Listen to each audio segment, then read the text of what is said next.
Let's get something straight right now. If you've ever found yourself avoiding things, avoiding that hard conversation, avoiding the work you know you need to do, avoiding taking care of your health, your relationships, your dreams, guess what? You are not broken. You are not weak. You're human. But let me tell you something. Being avoidant doesn't mean you're done. Being avoidant doesn't mean you've lost. And it sure as hell doesn't mean you don't get to come back. You do. In fact, the truth is, the avoidant always come back, stronger, wiser, more aware, and ready to rise. You see, avoidance is just a protective reflex. It's your brain doing its job. It says, that's uncomfortable, that's uncertain, that might hurt. And what does it do? It slams on the brakes. It pulls you back into your comfort zone, which isn't even that comfortable anymore. You know what I'm talking about. That avoidance becomes a cage. But here's the secret nobody tells you. That very moment when you're avoiding something, that's the moment right before your comeback. Because what follows avoidance, if you're willing to stop running, is clarity, growth, and transformation. Look, I avoided hard truths for years. I avoided changing careers. I avoided confronting the real reasons I felt stuck. I'd scroll endlessly, make excuses, push things off until tomorrow. But do you know what tomorrow is when you're stuck in avoidance? It's a lie. It's a drug that numbs you while your dreams collect dust. And then one day, you wake up. Maybe you hit rock bottom. Maybe you're just sick of your own BS. But something snaps, and you realize, I'm done hiding. I'm done avoiding. I want my life back. That's the comeback moment. That's when everything starts to shift.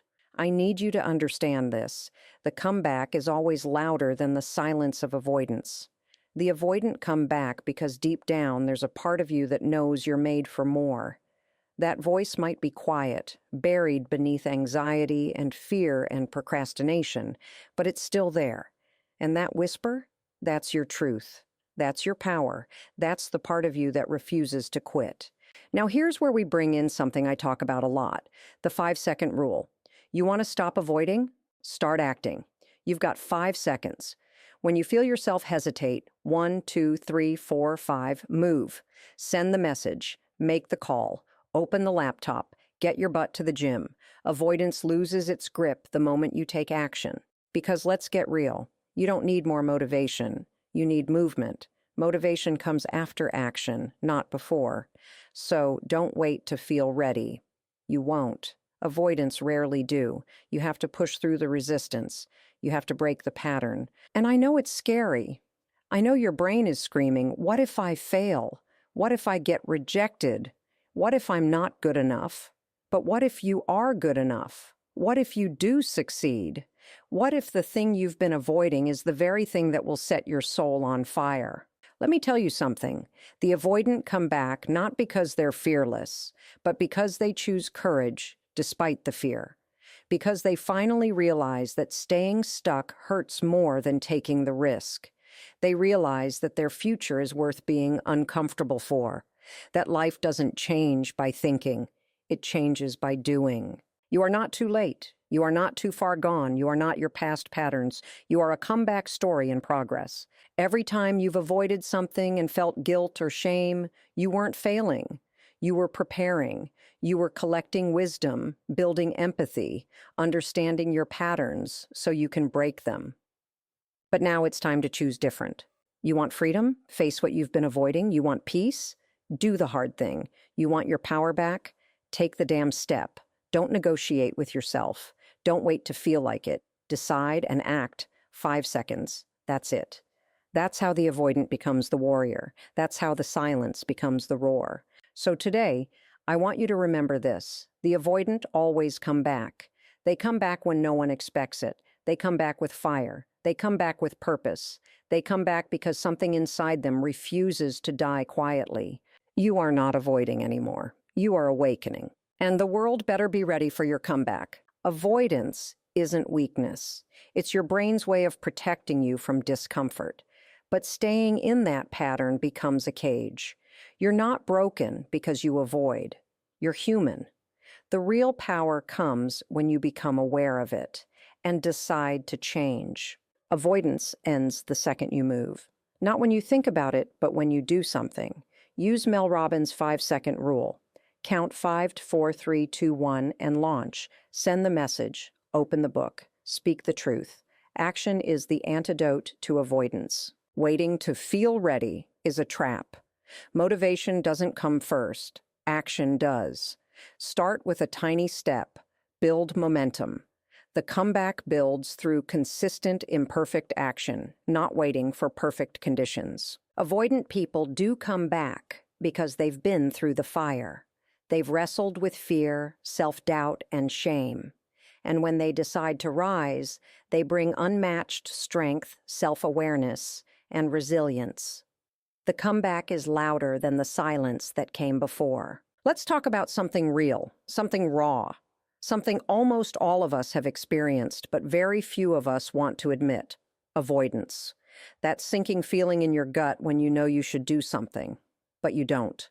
That email you don't open. That call you don't return. That decision you keep postponing. That hard conversation you sidestep.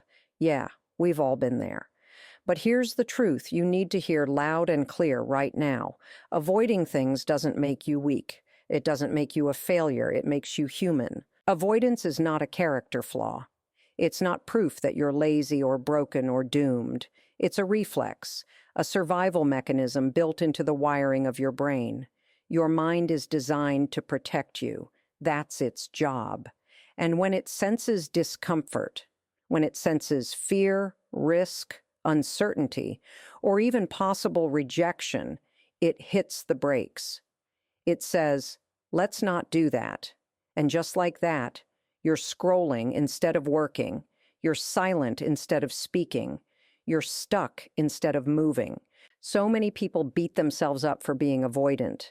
They label themselves, I'm just a procrastinator. I'm just not disciplined. I never finish what I start. Stop. You're not your patterns. You're not your past. Avoidance is a behavior, not your identity. And the sooner you understand that, the sooner you can take back your power. You've been taught to think avoidance is a sign of weakness, that you need to toughen up or get motivated or just push through. But here's a radical idea. What if avoidance is actually your brain waving a flag that says, hey, I'm overwhelmed, I'm scared, I need safety? What if, instead of judging yourself, you got curious? What if you paused and asked, why am I avoiding this? What's the fear here? What story am I telling myself? Because that's the key. Behind every act of avoidance is a story. If I try and fail, I'll be embarrassed. If I speak up, I'll be rejected. If I commit to this, I might not be good enough. Your brain is protecting you from that imagined pain. But here's what no one tells you. Avoiding the thing you fear doesn't remove the fear. It amplifies it. It lets it grow roots. And pretty soon, you're not avoiding a task anymore. You're avoiding life. But again, this doesn't mean you're broken. It means you're stuck in a loop your brain thinks is keeping you safe. That's it. And loops can be broken. When you stop labeling yourself as weak and start seeing avoidance as a signal, not a sentence, you take your first step toward freedom. I want you to think back to a time when you were avoiding something important. Maybe it was ending a toxic relationship. Maybe it was pursuing a dream you buried for years. Maybe it was facing your own self-worth. Whatever it was, I want you to remember that feeling, the weight of it, the guilt, the shame, the frustration of watching the days pass while you stayed stuck. Now realize this. That wasn't failure. That was buildup, pressure, resistance. And all that pressure? It was energy.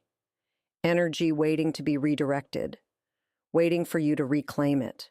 Avoidance is not the end of your story. It's the tension right before your breakthrough. It's the inhale before the roar. It's your body saying, we're scared, but we care. Because think about it. You only avoid the things that matter. Nobody avoids something they don't care about. You avoid the work that challenges you. You avoid the people whose opinions you value. You avoid the steps that lead toward your dreams, not because they're meaningless, but because they're massive. So if you've been avoiding something, it means there's something meaningful behind it. And the best news? The moment you stop running from it is the moment you start building momentum toward it. The wall of avoidance is only strong until you face it. After that, it crumbles. It always does. But here's the part that really matters. When you let go of the shame around your avoidance, you free up the emotional energy to do something about it. You stop wasting energy on guilt and start channeling it into action. And the shift? It doesn't have to be huge. It starts small. One step, one sentence, one honest moment. Maybe it's saying, "I've been scared to start this." Maybe it's writing one paragraph, making one call, opening the bill, answering the email. That's how comebacks are built. Not in one grand moment of motivation, but in a quiet decision to stop running and start moving. So the next time you catch yourself avoiding something, don't beat yourself up. Pause. Breathe. Remind yourself this is normal. This is human. And then say to yourself, avoidance is just fear in disguise. I see it. I respect it. But I don't let it drive anymore. Then count down. 5, 4, 3, 2, 1. And take action, any action. That's how you reclaim your power. Because the avoidant don't just disappear. The avoidant don't just give up. The avoidant come back. And when they do, they come back with more self-awareness, more strength, and more fire than ever before. So stop labeling yourself. Start leading yourself. You're not avoidant. You're awakening. And the comeback has already begun. There's a moment in everyone's life. Sometimes it's quiet, sometimes it's loud, where everything shifts. It's not when you hit the bottom. It's not even when you're crying on the floor, feeling broken, wondering how it all got so far off track. No. The moment your life begins to change, the instant your comeback truly starts, is when you finally take action. Not think about it, not dream about it, not write it down in a journal for the 100th time, not watch another video or read another quote. You take a step, you move, you do something. That's when the shift begins. That's when the storm inside you starts to clear. Because clarity doesn't come from sitting still. It comes from movement. And the truth is, most people wait. They wait for the perfect time. They wait to feel ready. They wait for someone else to come fix it. But let me tell you something you might not want to hear. No one is coming to save you. Not your boss, not your parents, not your partner, not the perfect plan, not the magical opportunity, not someday. There's just you and the moment in front of you. That's all you've got. And if you want to change your life, you've got to stop waiting and start acting. Now let's get something straight. The first action doesn't need to be big. In fact, most of the time, it shouldn't be. You're not climbing a mountain today. You're lacing up your boots. That's it. One small move, one text, one truth spoken out loud, one push against the resistance. That's all it takes to break the grip of avoidance and shift the momentum. Because the comeback doesn't require a miracle. It just requires movement. I've said it before and I'll say it again. You are never going to feel like it. That's not me being harsh. That's neuroscience. Your brain is hardwired to avoid discomfort, to keep you safe, to keep you in the known. And change, growth, taking action when it's scary, that's the unknown. That's the wild.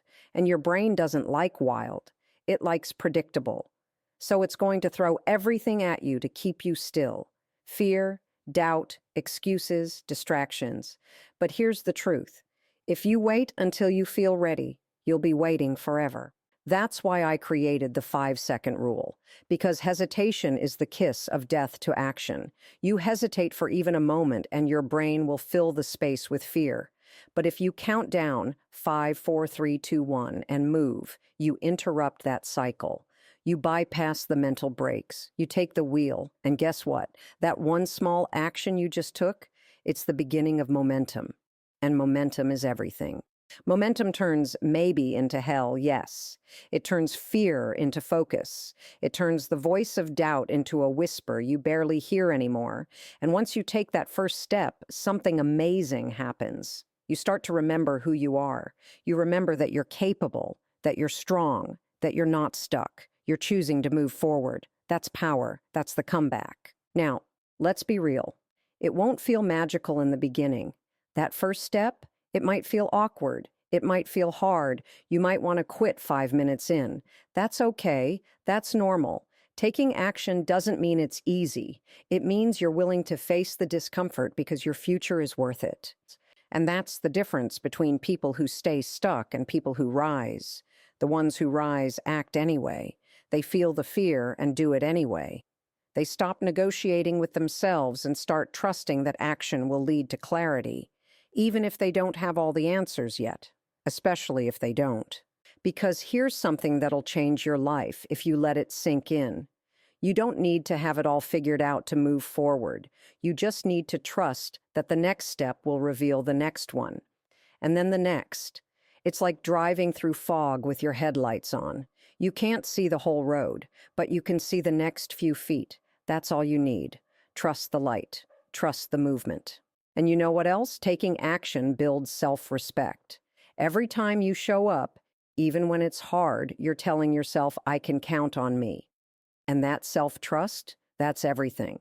That's the foundation of confidence. Confidence isn't built in your mind. It's built in motion. It's built in the reps, in the days you showed up when no one was watching, in the tiny steps that no one else applauded but you took anyway. So if you're stuck right now, if you've been avoiding something that matters to you, this is your wake-up call. This is your moment. You don't need a full plan. You don't need permission. You just need to move. 5, 4, 3, 2, 1, go. That's it. Send the message, sign up, apologize, speak up, get out of bed, go outside, start, do something, because the moment you move, even an inch, you change your relationship with fear. You stop being the person who waits, and you become the person who acts. And the person who acts? That person? They're unstoppable. They're powerful. They are in the driver's seat of their life. And their comeback? It's not a someday thing. It's already begun. Let's clear up one of the biggest lies holding people back from changing their lives.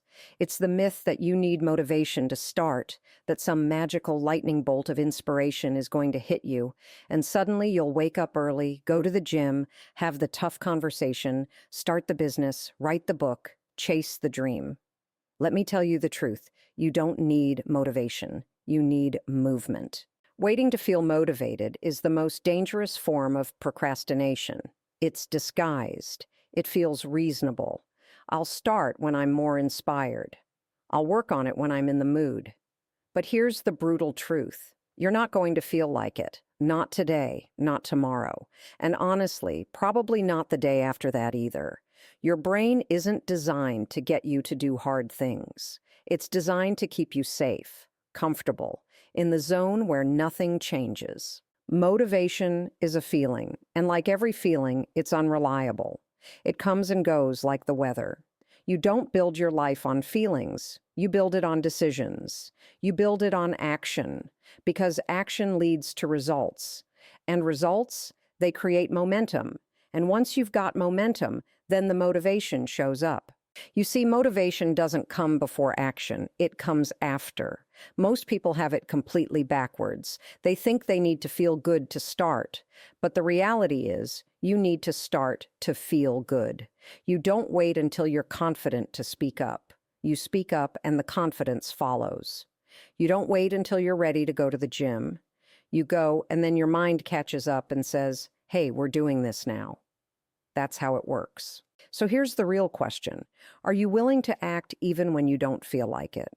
That's the difference between people who stay stuck and people who take control of their lives. People who move, who push themselves to act when it's hard, when it's uncomfortable, when it's messy, those are the ones who win. Because while everyone else is waiting to feel ready, they're building readiness by doing the thing. Let me give you a tool. It's simple, it's fast, it's a game changer. The 5-second rule. You feel resistance? You're hesitating to do something you know you should? Count down, 5, 4, 3, 2, 1, and move. Say the thing. Get out of bed. Close the app. Hit send. Stand up. Whatever it is, interrupt the pattern of procrastination and take action. That's how you rewire your brain. That's how you build momentum when motivation is nowhere in sight. Because let's be real, the things that change your life won't always feel good in the moment. Waking up early, uncomfortable, being vulnerable, terrifying, starting something new, overwhelming. But discomfort is not danger. Discomfort is growth. It means you're stretching, moving, becoming someone new. And every time you move through that discomfort, you're proving to yourself that you're not controlled by fear or excuses or the lie that you need to wait for the perfect time. You're the one in charge now. You're taking your power back, step by step, moment by moment. Do you know what's even better than motivation? Discipline.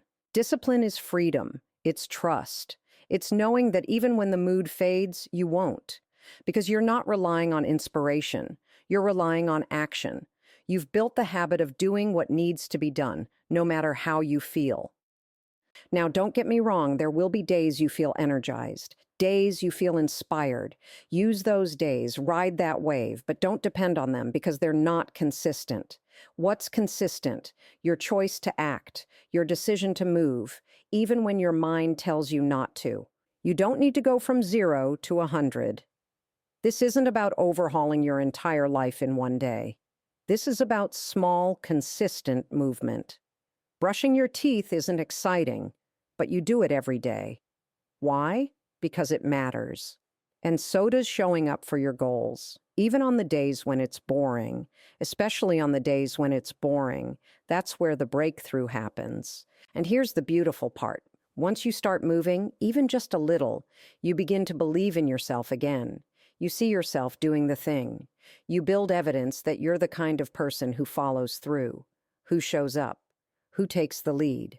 That belief, that's where confidence is born, not in thinking, not in waiting, in doing. So stop waiting for motivation. It's not coming to rescue you. And guess what? You don't need it to, because you already have what you need. The power to choose, the power to move, the power to say, this matters to me, and I'm doing it, whether I feel like it or not. Movement creates momentum. Momentum creates results. Results build confidence. And confidence becomes the fuel that drives everything else. So the next time you hear that voice in your head say, I don't feel like it, answer back with, I don't need to. And then count it down. 5, 4, 3, 2, 1, go. That's how you break the cycle. That's how you build your comeback. Not with motivation, but with movement. There's something incredibly misunderstood about people who avoid. We live in a world that celebrates those who grind 24/7, the ones who never quit, the people who are constantly on the move, chasing goals, crushing it. And yes, that's admirable. But let me tell you something no one talks about enough. The avoidant, the ones who shut down sometimes, the ones who ghost their own goals for a while, the ones who go silent, not because they don't care, but because they care too much. They don't disappear forever. They come back. And when they do, they come back stronger. You see, avoidance is often misjudged. From the outside, it looks like laziness, like flakiness, like weakness. But you know what it really is? It's a response to emotional overload. It's the mind and body saying, I'm overwhelmed, I'm anxious, I need space to breathe. Avoidant people aren't giving up. They're protecting themselves. They've been running so hard for so long, feeling everything so deeply, carrying so much that when the stress hits a peak, they pull back, they retreat. But don't ever mistake that silence for surrender, because underneath it, there's a fire still burning. That fire might be dim for a while. It might get buried under doubt, guilt, fear, shame. Because when you're avoidant, you know what you're avoiding. You feel it. It eats at you. You wake up thinking about it. You try to distract yourself, but it follows you. That idea, that dream, that decision, that version of yourself, you know you're capable of being. It doesn't go away. It waits for you. And when the time is right, when the pressure becomes purpose, when the pain turns into resolve, you come back.